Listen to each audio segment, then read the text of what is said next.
just want to mention about Baby D and this mistaken phone call that was made while Baby D was dying and Dr. Brunton was trying to save Baby D. And there's an extract from a report by Jane Tomkinson, who was the acting chief executive of County of Chester from 2022, and she was looking back at this whole witness statements, look back on all the events.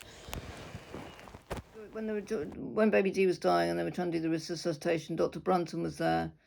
And Letby was grilled in court over a phone call. Apparently somebody was holding the phone to Dr. Brunton's ear, and while he was trying to resuscitate the baby, and he'd called for the Consultant Newby to come and help, and she was on her way. And apparently, in this phone call, he was supposedly thought it was Newby, but he was talking to someone else by mistake, and so there was some mix-up about who was on the phone, and I think it seems to be thought that it was possibly the mother of Baby A that he was talking to by mistake. Now, Letby was grilled in court by Nick Johnson about this and accused of being the one holding the phone to his ear, and the suggestion that the mother of one of the babies had been called, Baby A or one of the babies had been called, deliberately. The suggestion was that this was done by Letby. In other words, why was Letby holding the phone to his ear, and why had this wrong person been called, as if Letby did it, because the suggestion was the call went out from the nurses, or the staff, to this wrong number instead of to Dr. Newby, which doesn't really make sense, right? And so I just want to show, right? So Letby was grilled in court about that by Nick Johnson, right? Now, but before I show that bit, I just want to show a report by Jane Tomkinson, who was assisting acting director from 2022, but she's got all the details. She put a witness statement and talked about what Dr. Newby said, right? So here we are. In relation to the actions of staff in the aftermath of Child D's collapse, Dr. Newby went on to state, I was not involved in this incident, but the registrar on call told me afterwards what had happened. So that would be Brunton. I really don't know if Mum and Dad were there at the time. It turns out they were, but well, they said they were, so we have to assume they were.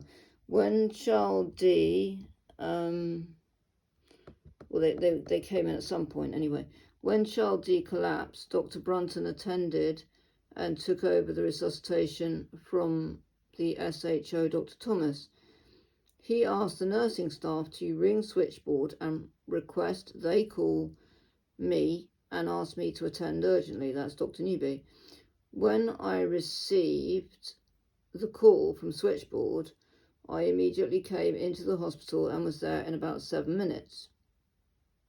In the meantime, someone else phoned the unit, right? So someone phoned into the unit, and the staff picking up the phone mistakenly thought it was me ringing back after talking to switchboard. They held the phone to Dr. Brunton's ear, and he asked the person to come in, thinking it was me. He quickly realised the error and the phone was put down. I don't think this is relevant to Child D's care. The resuscitation was not interrupted. It did not delay my attendance, as I was already en route.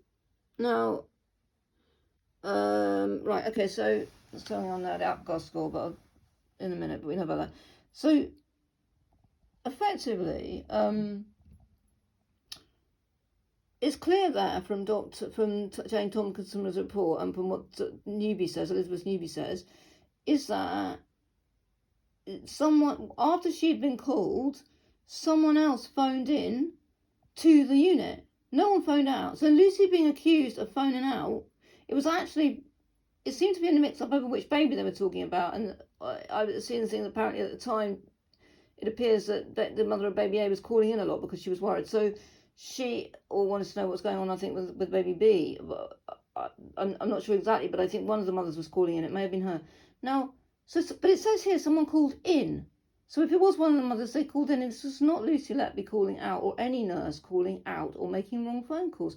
And yet in court, that was, Nick Johnson, and I'll find that bit in a minute, was grilling Lucy and suggesting, I think the suggestion was something about that she deliberately called some random mother or one of the mothers of the other baby just to upset them whilst baby D, this was going on with baby D, which is utterly absurd and not really relevant either to what was going on. I mean, it's, as Dr. Newby said, that phone call didn't seem to make it, it didn't affect what was going on or stop her coming, or, so yeah, I'm going to read this because it's not very clear on the screen. What Nick Johnson was saying to Lucy. So he's talking, Johnson's now saying about what the mother of baby D says. In relation to the resuscitation, this is the mother. I couldn't really see baby D the way he, and that's a reference to Dr. Brunton, was holding her. I was seeing more of his back, and we were standing there looking at baby D dying. Must have been very harrowing as well for this poor woman, this mother, and the father. Somebody was holding. It's pretty clear this, and I'm going to go into a minute. We know that the baby has sepsis. We know that, and so do they, and so did they know why the baby really died. And he's standing there looking at baby D dying. Somebody was holding a phone to his ear, and he kept shouting, "This is baby D," and he was quite agitated. Then Dr. Newby told him that he had to let baby D go. She'd just arrived then. He had to stop, and she insisted, and she tapped on his shoulder and said, "You've got to let her go." So he held her, but he stopped messaging her, and he pronounced the time of death. I couldn't stay in the room anymore, so then I asked father of baby D to take her away. It was my words when I said Dr. Newby had just arrived, because that's what she said. So, yes. So, question, Nick Johnson, do you remember that? Lucy, yes. Nick, sorry. Lucy, yes, I remember her saying that, yes. Question, Nick, you were the nurse holding the phone to Dr. Brunton's ear, weren't you? You were the nurse holding the phone to Dr. Brunton's ear, weren't you? Well, there's no evidence of that. There was evidence, that someone's been mixing Lucy up with other people, and that's been happened a few times. No, I don't agree with that. But even if she was, so what? Someone had to hold the phone. No, I don't agree with that. Oh, mother of baby D identified you as the nurse, didn't she, in her statement? Yes, but I can't confirm that was me. Right, so you dispute it because you can't remember it, even though it's agreed evidence. I'm saying I have no memory of doing it. Do you dispute it? I don't think I understand. Do you understand what the word dispute means? It's your word I'm using, you see. You tell us what you mean by dispute as you've used it. That's Nick Johnson. Lucy, that if we're going to accept what mother of baby D said as true, then that's different. But me remembering it, I dispute that actually happened from my memory. See, Lucy's very clear she does understand what's being said, and she's very clear. It's Nick Johnson that's twisting her words. She's very clear, and she's differentiating between what she understands as her memory and what are claims by other people's memories. And Lucy is very clear in differentiating those things. It's the prosecution that is trying to fudge those things. Lucy is clearly saying that if we're going to accept what mother of baby D said as true, then that's different. But me remembering it, I dispute that actually happened from my memory. She's very clear. I would be reliant on her accounts being accurate, but I can't confirm that either way. So she's very, she's open to the fact that other people's accounts might be correct, and she can't confirm other people's accounts. She's very clear, Lucy, and I think, and she comes across as very clear, very honest. And Mr. Johnson, the mother of baby D actually said this in court. Lucy, yes. And it wasn't disputed on your behalf, says Nick Johnson. Okay, says Lucy. Mr. Justice Cost, do you remember a phone call being held by someone to the doctor's ear? Lucy, yes, I do recall that the incident happened, yes. Mr. Justice Scott, so you can remember there was such an incident. Lucy, yes, because it was talked about after the event. Mr. Johnson, because the wrong mother was phoned, wasn't she? No evidence of that, by the way. Okay, Johnson's picked that out of the air because we know from the Dr. Newby that actually someone called in, and from Jane Tomkinson's report. So Johnson's saying because the wrong mother was phoned, wasn't she? Well, no mother was being phoned. You know, no mother. Anyone that was being phoned, it would have been Dr. Newby. So Lucy, yes. That's probably. See, now they've caught her now because Lucy said yes, the wrong one's phone, because she doesn't realise that they're just throwing crap at her, right? So she doesn't know that the wrong mother. She just knows there was a phone call, right? Nick, that's the problem. Lucy, I agree it happened, but I cannot say that it was me who made that phone call, right? So she doesn't remember the phone call being made, and it was an incoming phone call. Nick, I want to move on to other bits of evidence and see whether you dispute these, right? So that's, okay, that's going on to Catherine Percival Calderbank. So basically, on that one, right, let's go on to the substance bit. So, yeah, the phone call thing, okay, she was grilled for that. So it's all about suggesting that she's a bad character. That's what it's doing. It's all suggesting that she's sinister, she's evil. She was phoning mothers of unrelated babies to upset them during resuscitations, which is all total nonsense, no evidence to back it up. And Jane Tomkinson's report shows that it was an incoming phone call from probably a worried mother, and it got cross-referenced and put through to Brunton wrongly. And it's nothing to do with Lucy. And if she had to if it was her holding the phone, and we don't know who was holding the phone to his ear, so someone would have had to hold the phone to his ear, because if there was a mistake made and people thought it was Newby, someone would have had to hold the phone to his ear, and that's what happened. And it was a short mistake. So it's just, they make this crap out of nothing. I'd like to go back to some emails as well between Newby and Breary. I'm just trying to find them. Here we are. I don't know how clear these will be on the screen, so I'm just going to read this. These are emails from Elizabeth Newby to Stephen Brewery and to other people as well, okay? And there's other staff copied in, saying similar things. Ravi Jaram, etc., etc. Okay. So, let me see the date here. Now they're talking about when they had this cluster of deaths. So child A, and we had the collapse of B, and then we had child C and child D, and they're talking about this cluster. So here it says there's 3 at the moment. So email dated 23rd of the 6th, 2015 from Brewery to Liz Newby and copied to Ravi Jaram, to Murphy Salidi, and to Gibbs, and also Dr. B. From Stephen Brewery. Hi, John and Liz. Okay, so Gibbs and Liz. I have reviewed child D's care with Arian yesterday, that'd be Arian Powell, and looked to see if there are any common threads in the deaths. I emailed an action plan to Ravi yesterday, Ravi Jaram. Child D's death appears to be due to early neonatal sepsis after PROM, P-R-O-M. So premature rupturing of membranes in the mother. She was symptomatic from 12 minutes of age. So he knew that she was symptomatic of sepsis from 12 minutes of age. And remember, baby D wasn't given antibiotics when they should have been given in time, and also the mother didn't get the antibiotics she should have had for her membrane rupture, premature rupturing of membranes as well. Right, and then from Newby, Elizabeth Newby, I agree. This is what she's saying. I agree. She's agreeing that there was sepsis from 12 minutes of film baby D. I have just been grilled by Dave Harkness. This is causing a lot of concern, upset.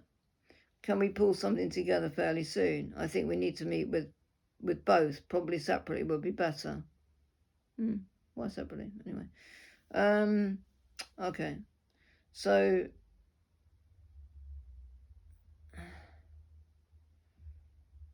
right, and then you got from John Gibbs to the same people, the same group. Dear all, Rachel Lambie came to see me this morning, I think because I was the only person in the office when she came, to say that the registrars are very concerned about the recent neonatal deaths and collapses. Child B, where all the infants showed a strange purpuric-looking rash that probably wasn't true purpura. However, I pointed out that child C, who also died, did not have this rash. And I think other people did spot a rash on child C, didn't they? But anyway, but it's true. That's my words, by the way. But it's true that child A, child B, and the recent death, child D, did show a similar strange colour change on collapsing. Rachel also said that all the neonatal nurses are very worried. They feel we ought to be doing something, and also asked what else different the registrars can do. I explained that we were looking into this worrying spate of deaths and child B's collapse, but at the moment couldn't identify a unifying cause.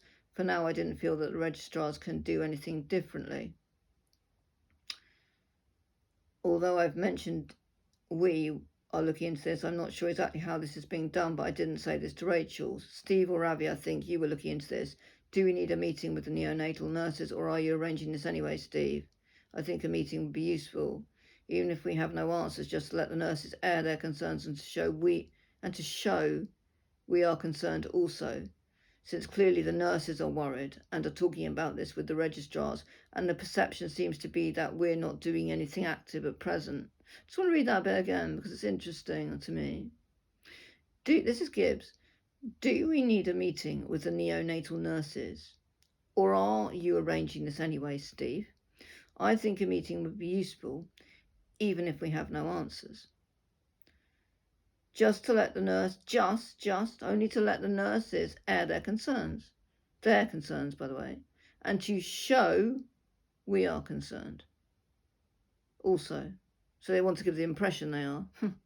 Are they? Well, right, okay. So also, since clearly the nurses are worried and talking about it, so they're concerned that the nurses are concerned, but they know what's going on. They know these babies. They know that baby D died of sepsis. That's what they suspect, isn't it? I mean, they've admitted it there, haven't they? Well, at least Newby and Breary have. And pneumonia was identified as well, wasn't it? And baby D. So yeah. So even though we don't have answers, just meeting with the nurses and also perhaps the registrars might be helpful. So those emails, I mean, they knew at the time that was going on with these babies. You know, and yeah, so, and I also want to just go into another report by Jane Tomkinson, which is the fourth witness statement of Jane Tomkinson. And the only reason I just want to mention it is because it's talking about, I mean, remember she became acting chief executive in 2022. So she's going back on the whole sort of history of Lucy in the hospital and everything else, right? She's looking, because she wasn't there at the time all this happened, right? And she's saying about, she's gone into the whole baby grow appeal, and that was when Lucy was in those photographs, you know, and we've seen them in the media where she's holding the baby and it's a baby grow appeal for the hospital, for the neonatal unit, presumably to raise money as a charitable appeal. And she's talking about it here, but she goes into it in quite detail, and she talks about how Lucy came to be involved in it. And there seems to have been a lot of photos of Lucy going on, so in the press, and so she said that, I want to find a bit. So, okay, so the original appeal happened, and there was someone called Janet Radcliffe, head of fundraising at the time of the launch, had an arrangement with the Chester Standard, a free charge paper to the community, that they would run weekly publicity articles in respect of the Trust's fundraising activities at no cost.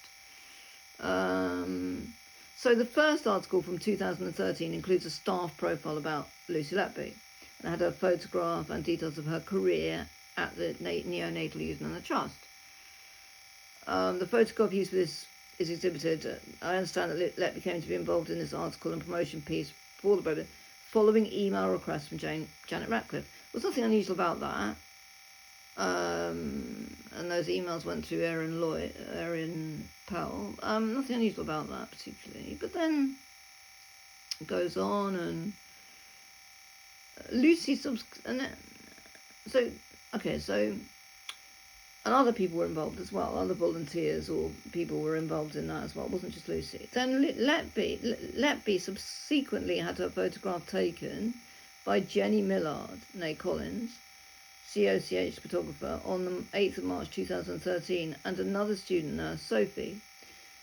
Exhibit something shows an email on 8th of March from Jane Ratcliffe to Letby to gain her permission for the photograph to be used in the local papers. Okay, so, and then, all right, the second article from August 2000, which is understood was drafted by Janet Ratcliffe, included a photograph. The second article again included a photograph of Letby with the other NNU staff, which included Dr. John Gibbs, Laura Eagles, Caroline Oakley, and a mum and her baby, celebrating the baby grow appeal. This photograph is exhibited at blah blah. I have been unable to ascertain why Letby was in that photograph. Right. Although not associated with the baby grow appeal, Lucy was also involved in an article which was sent to the Cheshire News to be published. The draft article was sent to Cheshire News by Janet Ratcliffe on 31st January 2012. This was after a member of the public raised money, etc., etc. The article indicated that this money would be spent on a new apnea monitor. There was a photograph of Letby holding a baby who had been cared for on the unit with a member of the public. I understand from the email, blah, blah, blah, that Janet Ratcliffe also asked for this to be published on the County of Chester Hospital website. I have been unable to ascertain the circumstances which led to Letby being in the picture. And then again, Letby's photograph also features in the Trust annual report on page 13. She's seen pictured with a baby in a cot. I have been unable to ascertain why Letby was in this picture, which was taken in February 2012. Unfortunately, I do not have any further information with regards to this photograph. Right, so I don't think there's any more here.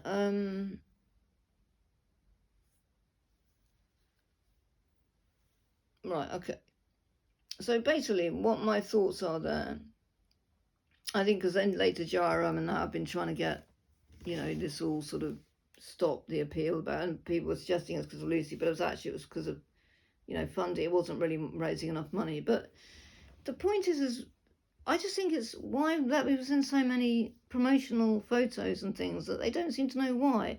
And it just made me a bit like, I've always felt, because obviously I've written articles on, going back a few years now, and some of the articles I've written have been around the sort of esoteric side of, to do with this case and all the sort of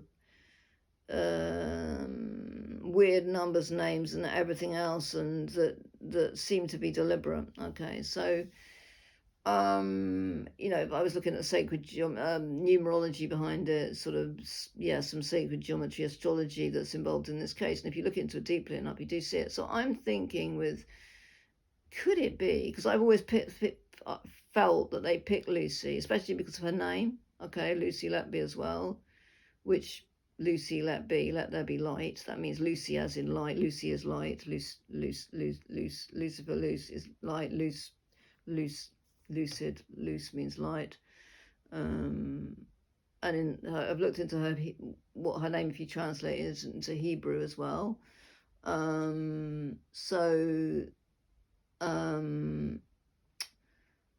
it's all related. I think that she may have been picked deliberately as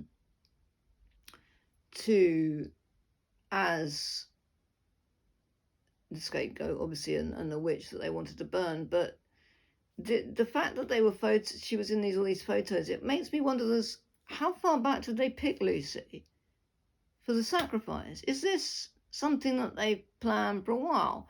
I mean, that might sound too far-fetched to some people, simply because the baby deaths weren't murders, they were accidents, weren't they? And I don't think, I wouldn't go as far as to say that some kind of cult, the boys' cult, have come in and murdered the babies and then, you know, tried to frame Lucy that way. Those babies did die because of negligent, poor care, and I don't see any evidence that any of the consultants were deliberately trying to hurt babies. They were just, the hospital was just a mess. So would Lucy have been picked deliberately? That seems odd, because how would they know that the spate of death was going to occur? I don't know, but all I'm saying is that it almost seems like she was being groomed to be ready for something. And I don't like, if, you know, because you know, her name in Hebrew is the Archangel Uriel, Uriel, okay? I've written all about that, so I won't go into it now. I can put a link up to one of my articles underneath, which goes into that. But why it's connected with the Uriel and why that's connected with Lucy's name. I think that the way that the forces work, which control us, are so sinister that they almost have ways of engineering things happening, and in a way that if they wanted this to happen, they may, I mean, for instance, they could have been grooming many blonde nurses, you know, for this role. And I say blonde because, you know, we know that, well, I mean, as I say, there's a Joan of Arc connection here as well. But if you look at Princess Diana and the blonde connection there, but I just think that they may have had many nurses over a number of hospitals that they had marked out and as possible sacrifices, because if they knew that they were going to use a nurse in this way as a massive distraction in the press, all sorts of reasons going to do with bringing down the NHS, perhaps bringing down the legal system, changing, getting rid of juries, all kinds of reasons why they might want to do it.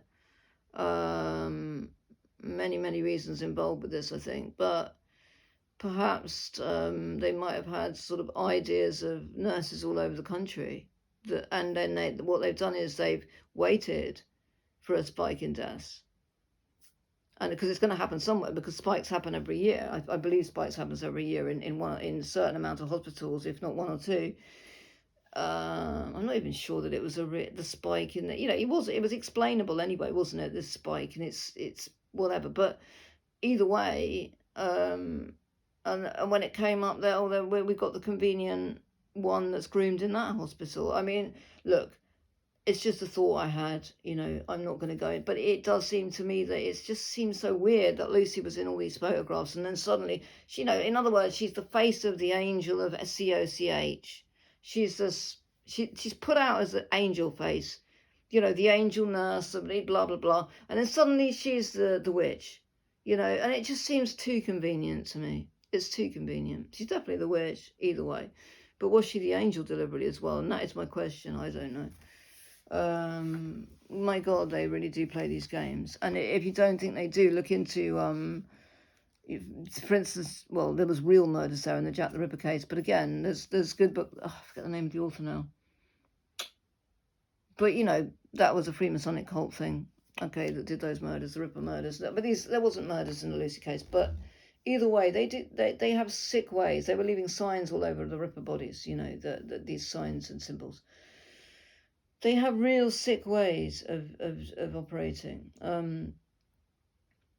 Right, so I'm just going to say one last thing is before I forget, and also before I forget, the aptness scores on Baby D, as we know and has been talked about before, that Baby D's mother disputed that this baby was so healthy at birth. I mean, like, apart from being however premature it was limp and lifeless, you know, according to its mother, you know, and God, its mother should really know, shouldn't she? I mean, and the idea that these babies were all stable and beautiful and healthy, and that's of course why they were in this intensive care or neonatal unit or wherever they were in, whatever you call it, why they were in high dependency unit, it wasn't because they were all well and great. And I know they're using this word stable as if, yes, but you can be critical, you can be in these high dependence, but stable. But of course, if you're in that kind of situation, there's always going to be a risk that something goes wrong. They all had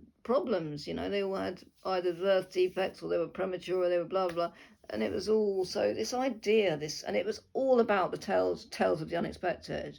I wrote an article actually, tales of the unexpected, because we're supposed to believe that the deaths were unexpected, and therefore, because they were unexpected, they must have been murders, right? They were unexpected, and therefore they must have been murders. Well, unexpected, sorry, how do you jump to there? Because another thing that for a start, they're unexpected when if you have a car accident, if you're on your phone while you're driving and you have a crash, you can't then turn around and say, well, I didn't expect to have that crash. Well, no, you didn't but you could have thought that you were on your phone, so it's very likely that you might have a crash, because your eyes weren't on the wheel, right? So if your eyes are off the wheel, and these consultants weren't even on the ward, they weren't looking, so they were saying unexpected. Well, if they were unexpected, they should have been bloody expected, because they had sewage on the ward and God knows what else. They should have been bloody expected, because the eyes weren't looking. And so this unexpected nonsense, or these collapses that aren't supposed to have happened because they didn't see them. Well, they didn't see them because they weren't bloody looking. Or they didn't want to look. They didn't want to look at the sewage. They didn't want to look.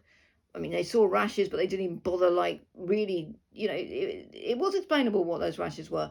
It was explainable what was going on, but they just weren't looking properly. They weren't looking. And the other thing is that what interests me is that when they started thinking, oh, well, these unexpected deaths, and there's always this nurse there, and it just happens to be Lucy, and she's always there, blah, blah, blah, even though she wasn't always there, but let's pretend she was for a minute.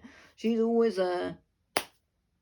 Funny thing about that is, I know what the first thing that would come to mind in my mind would be if there were lots of instances happened and one person was there at those instances. Probably the thoughts that would come into your mind would be something along the line, is that person incompetent? Is that person making mistakes? Is that person not concentrating? Has that person got something going on? Maybe they've got something going on in their personal life. That was never even considered, was it, about Lucy? It was like no one was considered that, okay, if she's present supposedly all the time, which she wasn't, I'm right, no one considered that she might be making mistakes, did they? No one considered that she might not have her mind on the job. It was just gone straight from Lucy's there, murderer.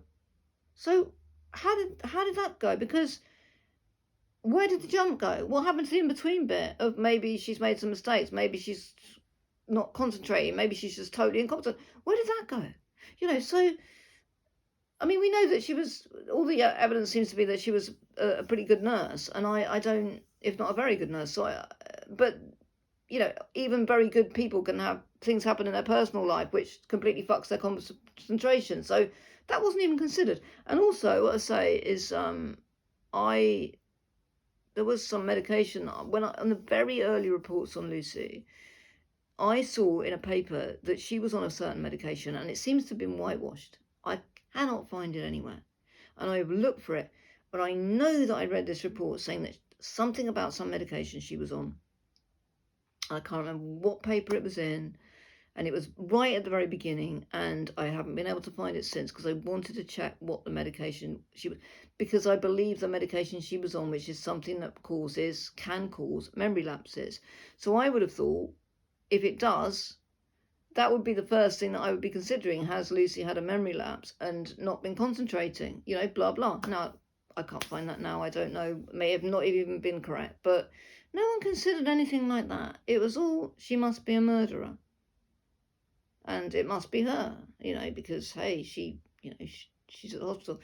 And, yeah, so there was that thing. Just finally, I have put in a FOI to the Countess of Chester Hospital, to the Chester Police, to ask them, and this was a couple of weeks back now, so I'm waiting to ask them. It'll probably be a few weeks yet before I get a reply as to when Ravi is going to be charged with perverting the course of justice or perjury or whatever. So when they're going to do something about that. And also there's that issue with Hindmarsh, isn't there, as another one, and well, quite a few of them really. So when are these people going to be held accountable by the police? So I put in the FOI, I'm not holding my breath. My experience of FOIs is I get a lot of, they send back, if it's anything sensitive, they make some excuse, but let's see what comes back anyway from that. And yeah, I'll leave it there. Thanks. Bye.